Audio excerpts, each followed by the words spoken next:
The idea that the introduction is meant to briefly summarize the argument as if the reader is unsure of what they want to read, needs convincing to engage, or requires the topic to appeal to a short attention span, or that the reader is expected to gain real knowledge from a brief abstract, is a recent style of writing that is not relevant to the study of metaphysics.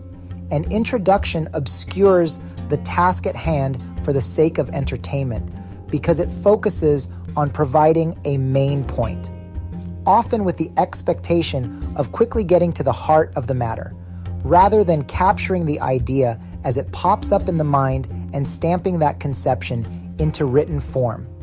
It creates a false sense of understanding by seemingly offering the gist of the idea, while completely missing the actual point of the thought process, which is to follow the organic motion of thinking, capturing it into a notion others can understand. The purpose of thinking is not to provide the reader with the gist of an idea. Rather, the main point emerges when the reader engages with the entire thought process itself, by laying out all the possibilities and contradictions of the idea that appear in the mind. At a certain moment, the point hits you and you realize what your thought is trying to communicate. The mind is always revealing truth.